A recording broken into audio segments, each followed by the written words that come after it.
오늘의 주요 뉴스입니다. 국내 코로나19 신규 환자가 336명 늘어나면서 전국적인 확산세가 계속되고 있습니다. 정부는 오늘 사회적 거리두기와 관련한 공개 토론회를 열고 거리두기 개편 논의를 이어가고 있습니다. 셀트리온의 코로나19 항체 치료제 허가 여부가 오는 5일 결정날 예정입니다.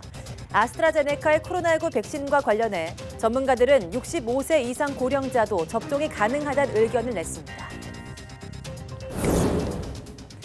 미국의 1월 코로나19 사망자가 10만 명에 육박하면서 한 달간 사망자로는 최대치를 기록했습니다. 뉴욕 등 동북부는 강한 바람을 동반한 눈폭풍의 영향으로 백신 접종이 중단됐습니다. 화이자가 유럽연합에 자사의 백신 7,500만 회분을 더 공급하기로 했습니다. 파우치 미 전염병 연구소장은 코로나19 변이 확산에 맞서기 위해선 가능한 한 신속히 백신을 접종해야 한다고 강조했습니다.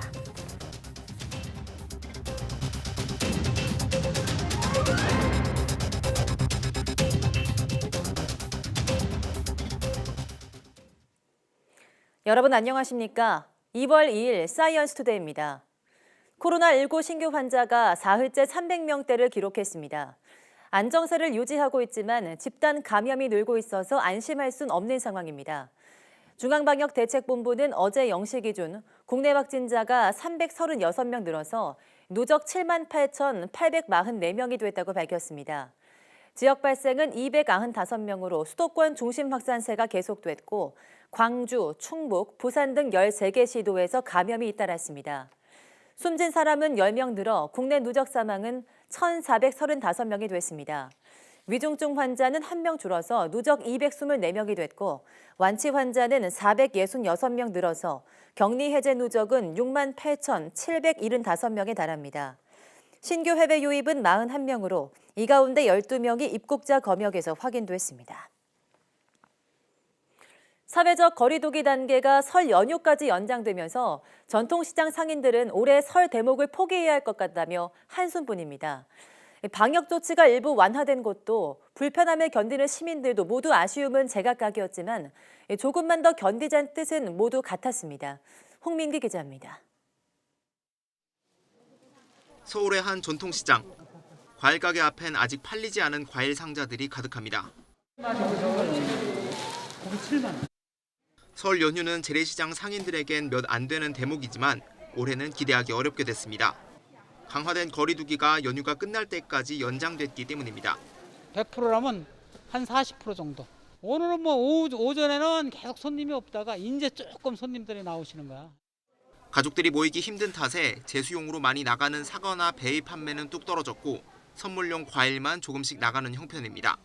집에서 그냥들 가족끼리 조용히 지내라고 이렇게 얘기해서 연락했죠. 꽃감, 안동 꽃감, 고향 친구분들 보내주려고. 그나마 웃음을 되찾은 곳도 있습니다. 거리두기 조정으로 샤워장 이용이 다시 허용된 헬스장입니다. 땀 나면은 회사 다시 들어가기 힘드니까요. 근력 위주로 해가지고 이제 땀 안 나는 운동하고 땀 나면은 물수건으로 닦고 가고 그런 식으로 했습니다. 그래도 뭐 샤워할 수 있다니까 조금 좋은 것도 있고 반반입니다. 하지만 일부 영업 제한은 풀리지 않아 밤 9시 이후엔 문을 닫아야 합니다. 헬스장 관장은 설 연휴 전에라도 코로나19 확산세가 줄어서 거리두기가 하루라도 빨리 완화되기를 기대해봅니다.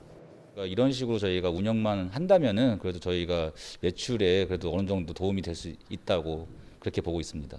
10시까지만이라도 할 수 있게끔 하는 게 저희한테는 한 매출에서도 한 20% 정도 차이가 날 수가 있기 때문에 좀 그렇게 바라고 있습니다. 고향도 못 가고 일상의 불편함은 여전하고 그래도 거리에서 시민들을 만나보면 조금만 더 참자는 의견이 많았습니다. 거리두기 막바지 상태이고 하기 때문에 아무래도 좀 이 정부 시책에 또 협조도 해야 될 것 같고 좀 더 우리가 힘을 합쳐서 하는 게 좋지 않나 이런 생각 드네요. 설날에 할머니와 할아버지들 못 빼는 것 때문에 좀 많이 아쉽지만 그래도 이제 국가를 생각해서 나라 국민들을 생각해서는 저희 5인 집합 금지하는 게 맞다고 생각합니다. YTN 홍민기입니다. 코로나19 백신 초기 접종은 국립중앙의료원에 마련된 중앙예방접종센터에서 이루어집니다. 이미 설치는 끝났고 차질 없이 안전한 접종이 진행되도록 점검이 한창인데요. 구역별로 나누어진 접종 절차를 이영원 기자가 취재했습니다. 코로나19 백신 도입 초기 물량은 국립중앙의료원에 마련된 중앙예방접종센터에서 맡게 됩니다.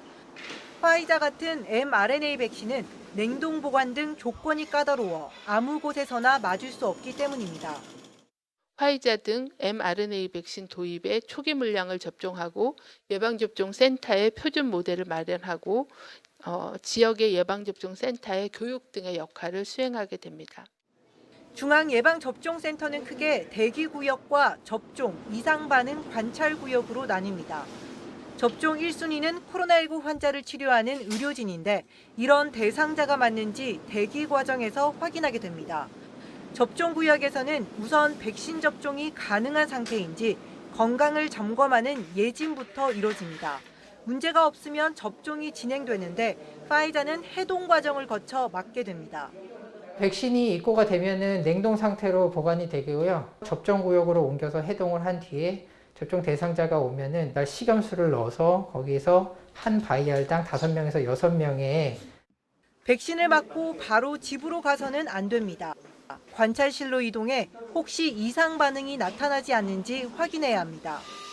알러지의 과거력이 있다 그러면은 30분 대기를 생각하고 있고요. 일반적으로 뭐 기저질환이나 특별한 위험성이 없다 그러면 15분 대기로 생각을 하고 있습니다. 아나필락시스 같은 중증 알레르기 반응이 나타나면 응급처치실에서 기도삽관이나 수액 공급 등 초기 대응을 한 뒤 병원으로 이송합니다. 이 같은 부작용에 대비하는 등 안전성을 최우선으로 하루 600명 접종이 이뤄질 예정입니다. YTN 이영훈입니다. 아스트라제네카의 코로나19 백신과 관련해서 전문가들은 65세 이상 고령자도 접종이 가능하다고 의견을 냈습니다. 고령층 임상 대상이 적지만 예방 효과가 확인됐기 때문에 조건부 허가 의견을 낸 건데요. 정부는 후속 허가 절차를 진행하면서 다른 백신 도입 시기 등도 고려해서 접종 대상을 확정할 계획입니다. 보도에 박홍구 기자입니다. 식품의약품안전처가 구성한 백신 검증 자문단은 아스트라제네카의 코로나19 백신에 대해 조건부 허가 의견을 냈습니다. 아스트라제네카의 예방 효과는 62%로 각각 90% 이상인 화이자나 모더나에 비해 낮지만 국제기준 50%를 충족한 데 따른 결정입니다. 또 바이러스를 억제하는 중화항체 생성 비율도 성인은 80.7%, 고령자는 64%로 나타났습니다. 65세 이상 고령자가 전체 임상 대상의 7.4%에 불과하지만 효과가 확인된 만큼 검증 자문단 8명 가운데 다수가 접종 의견을 냈다고 식약처는 설명했습니다. 만 65세 이상을 포함한 전체 대상자에서 예방 효과가 확인된 점 등을 종합적으로 고려할 때 참여 대상자 중 고령자 수가 적다는 이유만으로 고령자에 대한 투여를 배제할 수 없다는 의견이었습니다.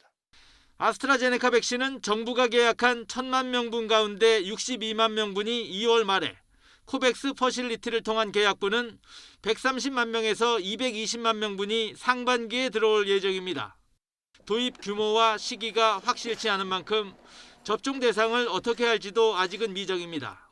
아스트라제네카 백신 접종 범위가 결정이 되면 대상자를 어떻게 매칭해서 접종을 할지에 대해서는 예방접종 전문위원회 상의를 거쳐서 결정하고 또 말씀을 드리도록 하겠습니다. 식약처는 검증자문단이 임상시험의 최종 결과 보고서와 미국에서 진행 중인 3상시험의 중간 분석 자료를 제출하는 것을 조건으로 허가 의견을 냈다고 밝혔습니다. 식약처는 오는 4일엔 법정자문기구인 중앙약사심의위원회를 열어 아스트라제네카 백신의 효과와 안전성을 추가 검증할 예정입니다. YTN 박홍구입니다. 코로나19 때문에 힘들었던 지난해 사랑의 열매도 모금 목표액을 낮춰 잡았는데요. 하지만 어려운 여건 속에도 사랑의 온도탑은 100도를 넘겼습니다. 연간 모금액도 역대 최고를 기록했습니다. 손효정 기자입니다. 인천의 한 쪽방촌에서 6년 넘게 살고 있는 황복현 씨.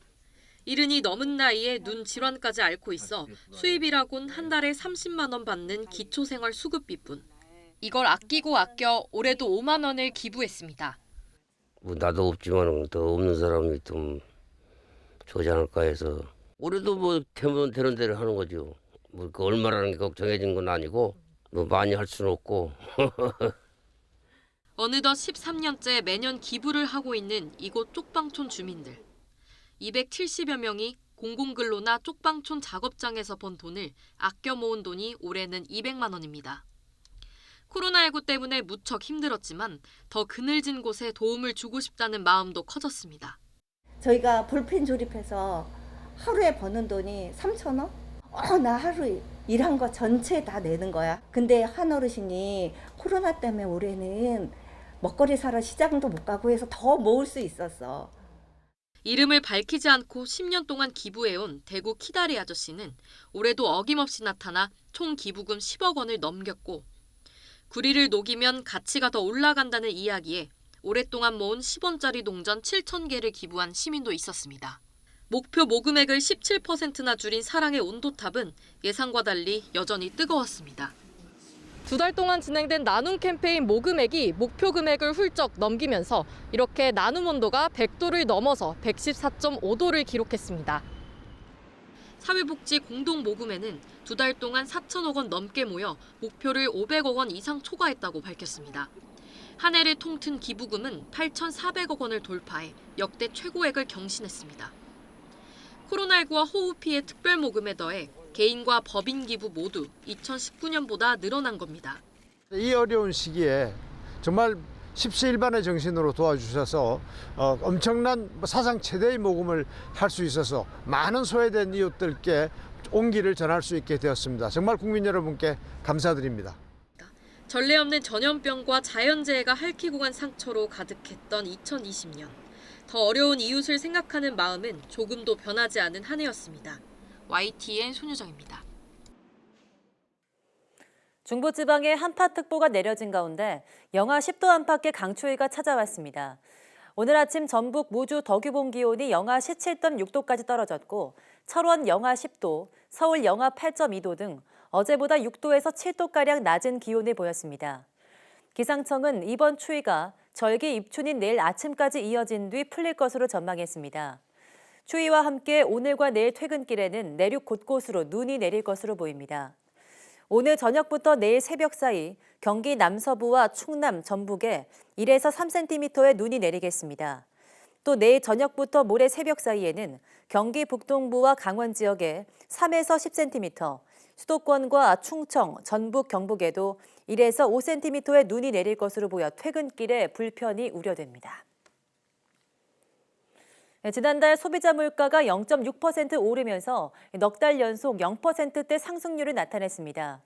통계청이 발표한 소비자 물가 동향에 따르면 1월 소비자 물가 지수는 106.47로 전년 동월 대비 0.6% 올랐습니다. 농산물이 11.2%, 축산물은 11.5% 오른 가운데 달걀은 15.2%, 국산 쇠고기 값은 10%가 상승했습니다. 축산물 소비자 물가 상승률은 2014년 6월 이후 6년여 만에 최대 상승률을 기록했습니다. 저유가 영향으로 휘발유는 8%, 경유는 11.2%가 떨어졌습니다. 전세는 1%, 월세는 0.4%가 올랐습니다. 통계청은 생활 물가는 지수상으로 안정적이나 국민들이 많이 체감하는 농축수산물 물가는 오르고 있다며 석유 가격 하락과 정책적 지원에 물가가 낮아지는 부분도 있어서 전체적으로는 0%대 물가를 나타냈다고 설명했습니다.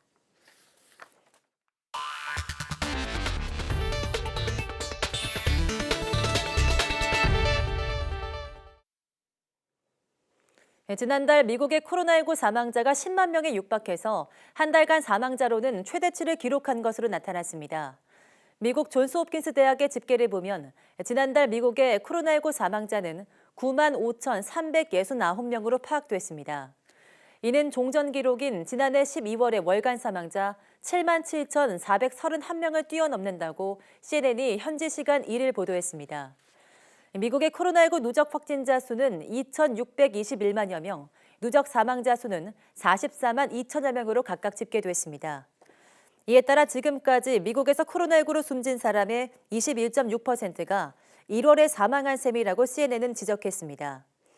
또 올해 1월과 지난해 12월에 이어서 세 번째로 사망자가 많았던 지난해 4월까지 합치면 이 석 달에 전체 사망자의 절반 이상이 몰려 있었다고 CNN은 보도했습니다. 강한 바람을 동반한 겨울 눈폭풍이 뉴욕 등 미국 북동부 일대를 강타하면서 도시 기능이 사실상 마비됐습니다. 코로나19 검사와 예약된 백신 접종이 모두 중단됐으며 조 바이든 대통령은 국무부를 처음으로 방문하려던 계획도 연기했습니다. 워싱턴 강태욱 특파원이 보도합니다. 산책로로 인기 있는 뉴욕의 허드슨 강변입니다. 눈이 두껍게 쌓이면서 사람의 모습을 찾아볼 수 없습니다. 도심도 마찬가지입니다. 도로에 주차해 놓은 차량은 눈 속에 묻혔습니다. 제설 차량이 부지런히 오가지만 계속 내리는 눈 탓에 쌓인 눈은 그대로인 듯 보입니다. 아이들만 눈싸움에 신이 났고 일부 관광객들만 때 아닌 풍경을 만끽할 뿐입니다. The business is very snowy, a lot of snow out here in Times Square. The people are still out here. We see kids running around, throwing snowballs. People are enjoying taking pictures. 미국 국립기상청은 뉴욕 등 북동부 여러 주에 최대 60cm가량의 눈이 내릴 것이라고 예보했습니다. 뉴욕주는 뉴욕시와 9개 카운티에 비상사태를 선포하고 사실상 이동금지를 당부했습니다. 속도를 올리던 백신 접종이 중단됐고 학교는 휴교령이 내려졌으며 대중교통과 항공편도 대부분 취소됐습니다. On the vaccinations, those that were scheduled for today or tomorrow in state-run facilities, they're going to be postponed. 폭설 탓에 바이든 대통령의 부처 첫 방문도 연기됐습니다. 국무부 방문이 애초 월요일에서 주 후반으로 미뤄진 겁니다. 연방 공무원들이 재택근무에 들어가거나 조기 업무 종료 조처가 내려졌기 때문입니다. 백악관은 부처 직원들과 외교관들이 안전하게 참석할 수 있을 때 방문이 이뤄질 것이라고 설명했습니다. 워싱턴에서 YTN 강태욱입니다. 앤서니 파우치 미국 국립 알레르기 전염병 연구소장은 코로나19 변이 확산에 맞서기 위해서 가능한 한 신속히 백신을 접종해야 한다고 강조했습니다. 파우치 연구소장은 현지 시간 1일 화상으로 진행된 백악관 코로나19 대응팀 브리핑에서 새로운 변이 바이러스에 맞서 싸우는 가장 좋은 방법은 가능한 한 빠르고 신속하게 백신을 접종하는 것이라고 말했습니다. 그러면서 바이러스학에서는 바이러스가 복되지 않으면 변이를 만들 수 없다는 사실이 퍼져 있다면서 만약 백신을 널리 접종하고 바이러스가 복제할 여지를 주지 않는다면 변이를 갖게 되지 않을 것이라고 설명했습니다. 올해 코로나19 백신 생산량을 50% 이상 늘리기로 한 화이자가 유럽연합에 7,500만 회분을 더 공급하기로 했습니다. 아스트라제네카에 이어서 화이자까지 이후에 백신 공급 확대를 약속한 가운데 유럽과 영국은 접종에 속도를 내고 있습니다. 김태현 기자입니다. 화이자와 바이오엔테크가 올해 2분기 유럽연합에 당초 계획보다 많은 백신을 공급하기로 약속했습니다. 지에르크 페팅 바이오엔테크 최고 재무 책임자는 오는 15일부터 백신 공급을 늘려 1분기 약속한 물량을 맞추고 2분기에 최대 7,500만 회분을 추가로 공급할 계획이라고 밝혔습니다. 그는 수요 급증에 따라 올해 백신 생산량을 13억 회분에서 20억 회분으로 늘리겠다는 계획도 거듭 확인했습니다. 폰데어 라이엔 EU 집행위원장은 연일 트위터를 통해 백신 확보 소식을 알렸습니다. 아스트라제네카가 1분기 이후에 900만 회분을 추가로 공급한다고 밝힌 데 이어 화이자 백신도 대폭 늘어난다고 전했습니다. 올해 유럽연합이 쓰게 될 화이자 백신은 모두 6억 회분입니다. 각국은 접종에 속도를 내고 있습니다. 접종자가 200만 명 정도인 독일은 고령자와 감염 취약층에 대한 접종을 서두르고 있습니다. 독일은 9월 말까지 전체 국민을 모두 접종할 계획입니다. 백신 부족으로 이번 달 접종 인원을 절반으로 줄인 스위스는 곧 도착할 백신을 기다리고 있습니다. 영국은 존슨 총리가 나서 백신 접종을 독려하고 있습니다. 900만 명이 1차 접종을 마친 영국은 지난달 초부터 쓰고 있는 아스트라제네카 백신에 큰 기대를 걸고 있습니다. One of the great things about the Oxford AstraZeneca vaccine is that it is distributed at cost, so it's capable of benefiting literally hundreds of millions, if not billions, of people around the world. 영국은 오는 15일까지 요양시설 거주자와 7, 80대 고령층 위주로 1,500만 명까지 접종을 마칠 계획입니다. YTN 김태현입니다. 코로나19 백신을 접종한 사람도 바이러스를 다른 사람에게 전파할 가능성이 작지 않다는 연구 결과가 나왔습니다. 백신 접종을 하더라도 코와 목구멍 등 인체의 각종 점막 표면에는 항체가 생성되지 않기 때문이라고 합니다. 보도에 김형근 기자입니다. 하와이대 연구팀이 코로나19 백신을 접종한 사람들이 항체 변화를 관찰했습니다. 분석 결과 코로나19 백신 접종자의 95%가 면역 글로불린 G라는 항체를 생성했습니다. 이 항체는 몸속을 순환하면서 코로나19 바이러스가 대량 증식하는 것을 억제합니다. 그런데 문제는 코와 목구멍 등 인체의 점막 표면에서 바이러스 감염을 막는 역할을 하는 면역 글로불린 A 항체. 이 항체는 백신을 접종하더라도 생성되지 않았습니다. 지금까지 임상시험이 이루어진 코로나19 백신은 모두 면역 글로불린 G 항체만 생성할 뿐 A 항체는 만들어내지 못했습니다. 따라서 백신을 맞더라도 여전히 바이러스가 구강, 비강, 인두 등의 점막에서 증식하는 게 가능하다고 연구팀은 지적했습니다. 연구팀은 또 코로나19에 감염됐다 회복한 사람의 경우 백신 접종자보다 코로나19에 대한 저항력이 강한 것으로 나타났다고 밝혔습니다. 코로나19에 감염됐던 사람은 면역 글로불린 G와 A 항체가 모두 생성돼 재감염이 매우 드물었다는 겁니다. 이에 따라 연구팀은 코로나19 감염 후 회복된 사람은 백신을 맞지 말라고 권고했습니다. 감염을 통해 이미 면역을 갖춘 사람에게는 백신의 효과보다는 부작용이 더 클 수 있기 때문입니다. 연구팀은 이 같은 내용을 담은 논문을 국제학술지 흉부종양학 저널 최신호에 발표했습니다. YTN 김영근입니다. 코로나19에 한 번 걸렸던 사람이 남아공발 변이 바이러스에 다시 감염된 사례가 이스라엘에서 처음으로 보고됐다고 현지 언론이 보도했습니다. 지난해 8월 코로나19에 걸렸다 회복한 지브 야프라는 현지 방송과 인터뷰에서 최근 검사에서 남아공발 변이 바이러스 감염 판정을 받았다고 밝혔습니다. 터키를 방문한 뒤 지난달 16일 귀국한 야프라는 콧물이 흐르는 등 이상 증세를 느껴서 검사를 받았다고 덧붙였습니다. 야프라를 검사한 아사프 하로페 메디컬 센터는 코로나19 감염과 회복 재감염 기록이 병원에 모두 남아있는 첫 사례라고 말했습니다. 중국 우한에서 세계보건기구 전문가들이 코로나19의 기원을 찾기 위해 연일 강행군을 하고 있습니다. 곧이어 미국과 중국의 최고 방역 전문가들이 처음으로 같은 행사에서 발표를 할 예정이어서 모처럼 협력에 대한 기대감도 나오고 있습니다. 베이징에서 강성욱 특파원이 보도합니다. 세계보건기구가 구성한 전문가팀이 월요일에 방문한 곳은 후베이성 질병예방통제센터입니다. 주말 동안 수산시장과 병원을 살펴본 데 이어 정부 기관에 대한 현장 조사에도 나선 겁니다.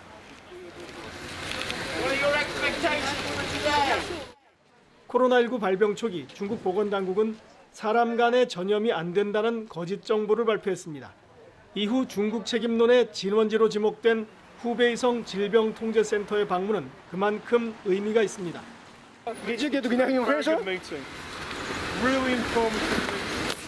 세계보건기구 조사단은 우한 바이러스 연구소도 방문할 예정입니다. 연구 중이던 바이러스가 유출되면서 코로나19 대확산을 일으켰다는 의혹을 받는 곳입니다. 이곳에서는 코로나19가 박쥐가 아닌 밍크에서 유래됐다고 주장한 스정리 연구원도 만날 예정입니다. 하지만 중국 정부는 바이러스의 해외 유입설을 적극 설명하고 있는 것으로 보입니다. 지난 주말 대형 수산시장의 수입식품 저온 창고로 전문가들을 안내한 것도 이런 이유 때문입니다. 대신 통제식 방역의 성공을 선전하면서 코로나19 책임론에서 벗어나려 하고 있습니다. 이런 가운데 다음 달 2일 미국과 중국의 전염병 통제 전문가가 같은 행사에서 발표할 예정입니다. 영국 에든버러대 주최 행사에서 파우치 박사와 중난산 공정원 원사가 개막 연설을 하기로 한 겁니다. 화상으로 열리는 회의지만 양국의 이른바 방역사령관 간의 첫 교류라는 점에서 주목을 끕니다. 바이든 행정부 출범 이후 줄곧 방역 협력을 제안해온 중국에서는 이번 행사가 꽉 막힌 미중 관계에 물꼬를 트는데 도움이 될 거라는 기대까지 나오고 있습니다. 베이징에서 YTN 강성웅입니다.